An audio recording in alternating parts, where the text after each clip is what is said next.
ஒரு அமரனுக்கு வந்து விழா கொண்டாடினாங்க சார், நீங்கள் கொண்டாடுங்க, நாங்கள் வேணாம், என்னது எல்லாத்துக்கும் லாபமான படம். கரெக்ட். எல்லாத்துக்கும் லாபம். சிவகார்த்தி எனக்கு இந்த மாமனா மச்சானா அதெல்லாம் ஒன்றும் கிடையாது, எல்லாத்துக்கும் லாபமான படம். இப்போ நீங்கள் இந்த படத்துக்கு ஒரு வெற்றி விழா கொண்டாடுங்க, நீங்கள் டூரிஸ்ட் ஃபேமிலிக்கு வெற்றி விழா கொண்டாடுங்க, தியேட்டர்கார வர சொல்லுங்க, டிஸ்ட்ரிபியூட்டர் வர சொல்லுங்க, ஆர்டிஸ்ட்டை வர சொல்லுங்க, பிரமாமான வெற்றி விழா கொண்டாடுங்க. வெற்றி விழா கொண்டாட தகுந்த படம் அது. கரெக்ட். ஏன்னா எல்லா தரப்புக்கும் லாபம், எல்லா தரம் நஷ்டப்படக்கூடிய படத்துக்கு நீங்கள் வெற்றி விழா கொண்டாடுறீங்களா? அது எந்த விதத்தில் நியாயம்? ஒரு சில வெற்றி விழாக்கள் பார்த்தேன்னு சொல்லப்பட்டுனா எனக்கெல்லாம் பார்த்தா அவ்வளோ அங்கலாப்பாக இருக்குது. அந்த ஹீரோ வேறு சிரிச்சிட்டு வந்து அந்த வெற்றி விழாவில் வந்து கொண்டாடுறாங்க. அவருக்கு யார் எப்படி சொல்கிறாங்கன்னு எனக்கு தெரியல. அவர் ரொம்ப சந்தோஷமாக அந்த வெற்றி விழாவில் வந்து கேக் வெட்டுறாரு.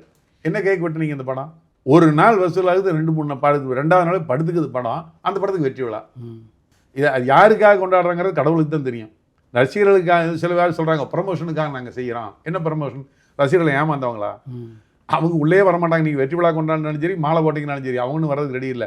ரசிகர்களை பொறுத்தளவு ஒரே பாலிசி தான், படம் நல்லா இருந்தால் உள்ளே வருவாங்க. உங்கள் கொண்டாட்டத்துக்கோ மற்றதுக்கோ அவங்க ரெடியே இல்லவே இல்லை.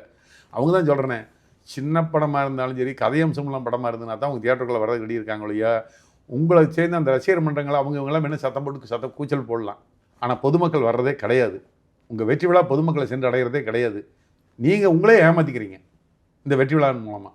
இந்த 3வது நாள் 4வது நாள் ஃபஸ்ட் வீக் வெற்றி விழா கொண்டாங்க பாருங்க, அது மாதிரி ஒரு மோசமான தன்மை எதுவுமே கிடையாது.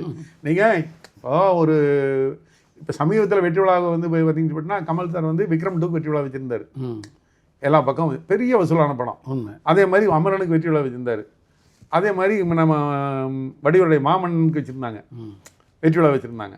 நீங்கள் அந்த மாதிரி அதெல்லாம் வந்து ஒவ்வொரு படம் வசூலாச்சு பெரிய. இப்போ ஒரு வாழை படத்துக்கு நீங்கள் வெற்றி விழா வைங்க, மிகப்பெரிய வெற்றி படம் தான் அந்த படம். வாழையெல்லாம் சாதாரண வெற்றியெல்லாம் கிடையாது, வசூலில் பெரிய வெற்றி தான். அதெல்லாம் அதுக்கு வெற்றி விழா கொண்டாடுங்க, குடும்பஸ்தனுக்கு வெற்றி விழா கொண்டாடுங்க, டூரிஸ்ட் ஃபேமிலிக்கு வெற்றி விழா கொண்டாடுங்க. இதுக்கெல்லாம் நீங்கள் அதாவது எல்லாத்துக்கும் லாபம் தரக்கூடிய படங்களுக்கு நீங்கள் வெற்றி விழா கொண்டாடுறீங்கன்னா ஒன்று நியாயம் இருக்குது.